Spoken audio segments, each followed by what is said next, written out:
Di sini saya akan menjelaskan tentang example 8.5 dari buku Sigley. Nah, jadi dari example 8.5 ini kita diberikan suatu figur yang dia merupakan adalah cap screw, yang joinnya itu diberikan fluctuating force atau beban dinamis yang memiliki beban maksimum 5 kip per screw.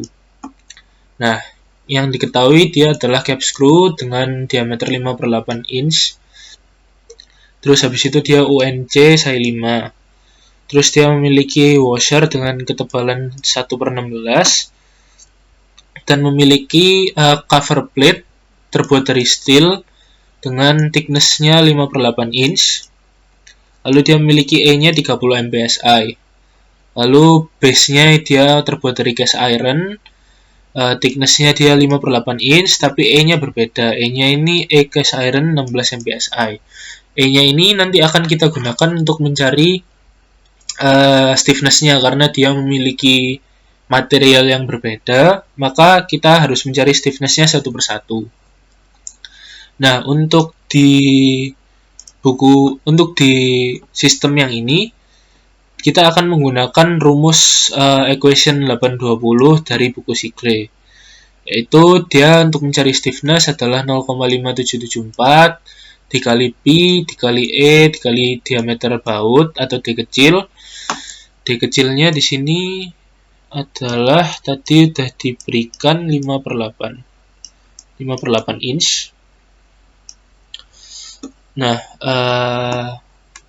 lalu dibagi length 1,155 dikali thickness tambah D besar dikurangi D kecil kali D besar tambah D kecil. Nah, lalu kita bisa lihat dari sini untuk part yang pertama. Untuk part yang pertama kita bisa lihat dia memiliki thickness-nya L/2 atau 0,5 inch karena L-nya tadi diketahui dia adalah 1. Jadi dia yang ini, yang pertama.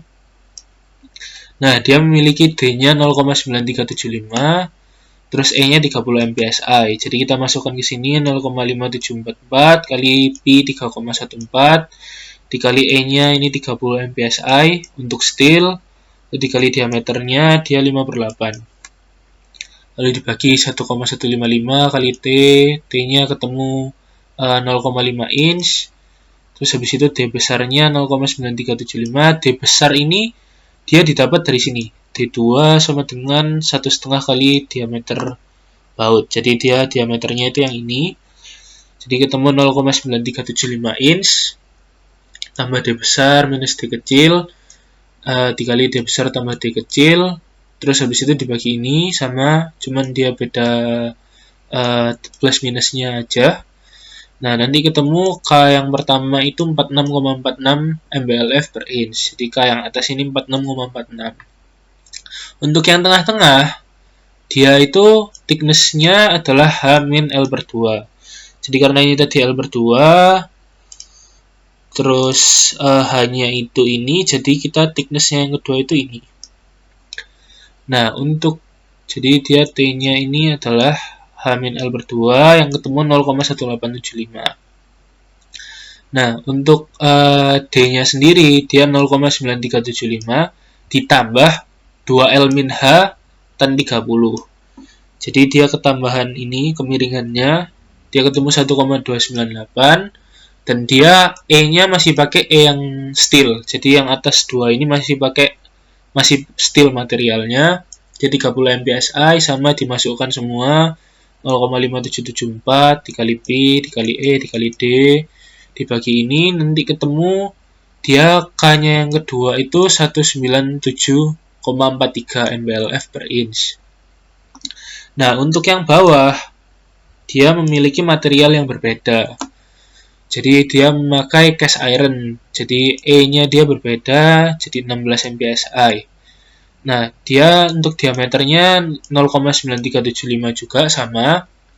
Terus untuk thickness-nya dia L-H. Jadi ini L, ini H, jadi dia thickness-nya yang ini. ketemu 0,3125, kita masukkan ke rumus yang ini. Lalu dia ketemu K-nya itu 32,39.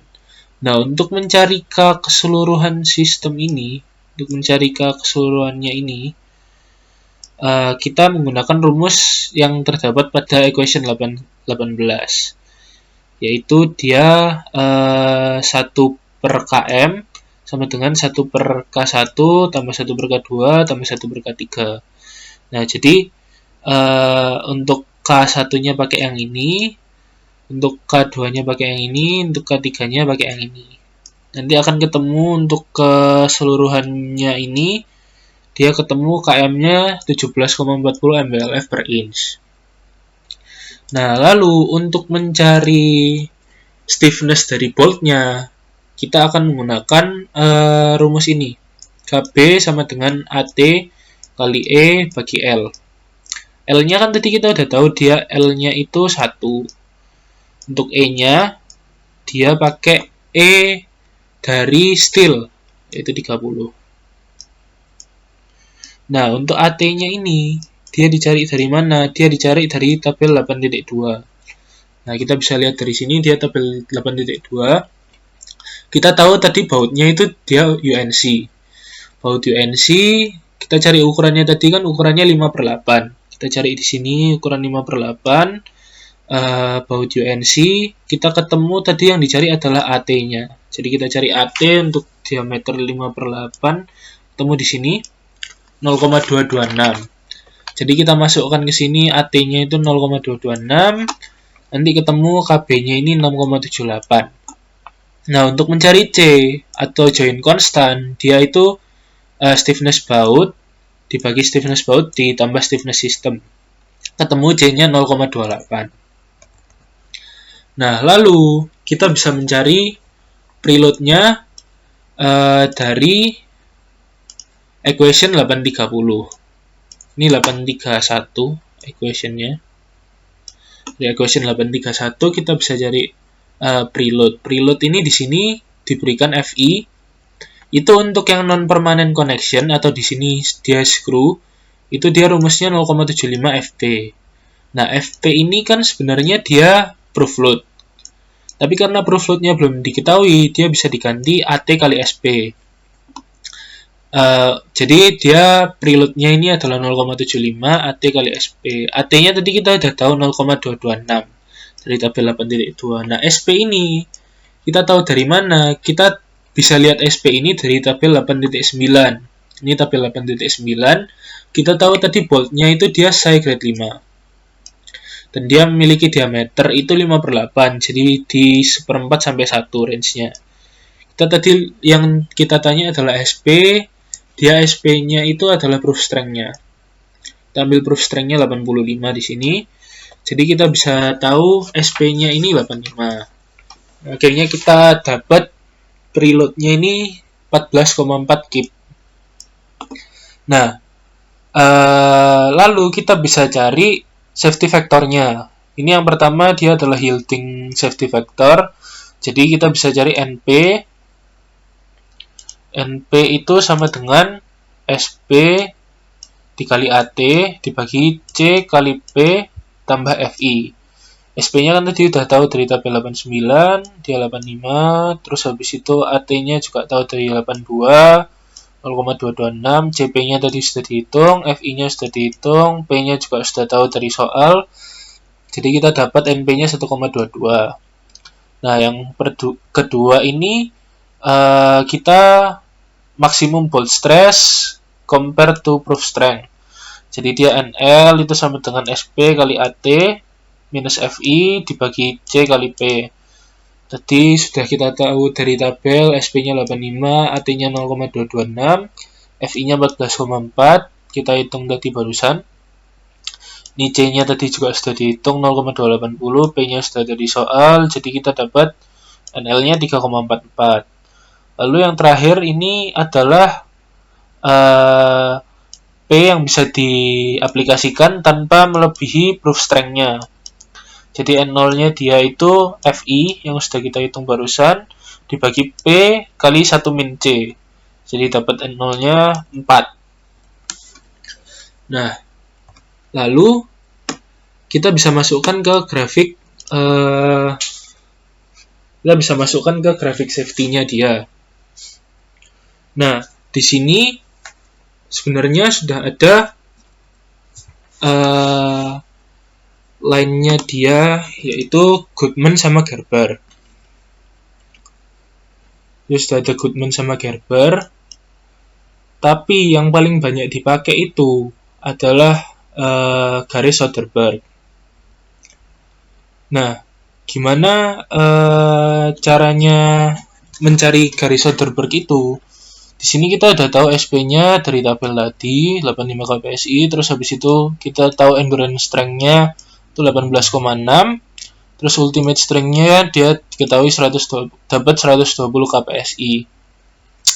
Lalu kita nyari stress-nya terlebih dahulu.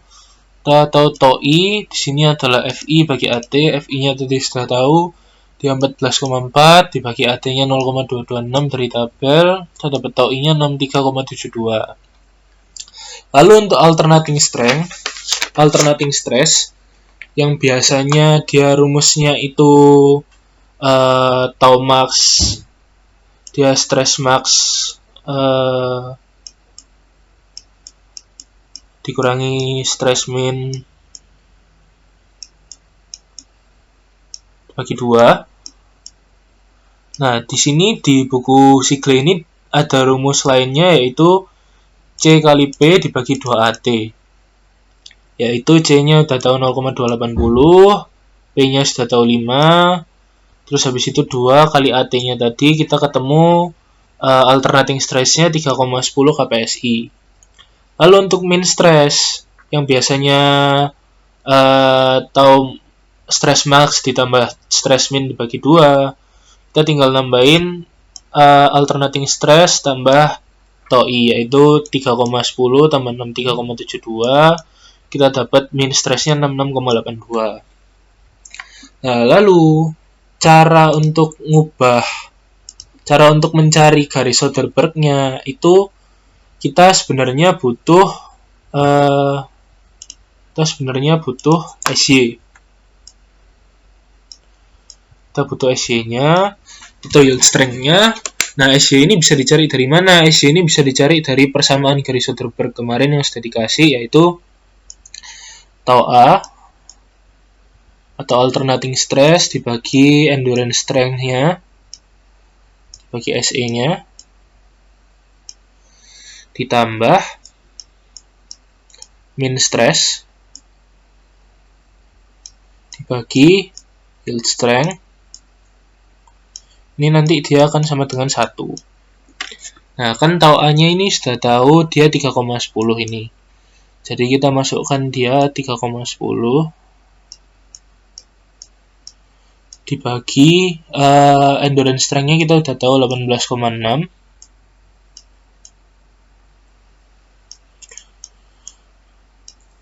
Terus ditambah min stress-nya juga udah tahu dia 66,82. 82 dibagi yield strength. Nah, akan sama dengan 1. Nah, ini nanti jadi ketemunya 0,166. Lalu dipindah ke sini jadi 1 min 0,166.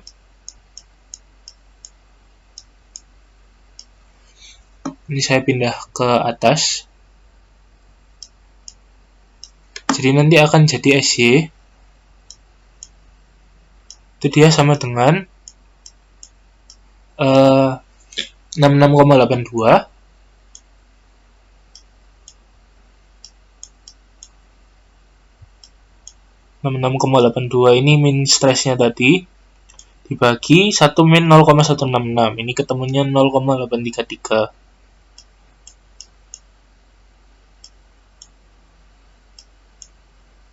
Nah, ini nanti yield strength-nya itu dia ketemu 80,18. 80,18. Nah, kan kita tahu dia dapat dari sini tadi itu proof strength-nya itu 85. Proof strength 85 dia tempatnya di sini. Jadi untuk yield strength yang 80,18 itu kira-kira bisa di daerah sini. Ini yield strength-nya dia. Yield strength. Nah, untuk mencari garis Soderberg itu kita narik dari titik endurance strength ke titik yield strength-nya dia. Jadi seperti ini kira-kira. Nah, untuk garis Soderberg ini, dia semua yang di bawah ini, semua yang di bawah garis ini, dan arsirannya itu, dia ini safe.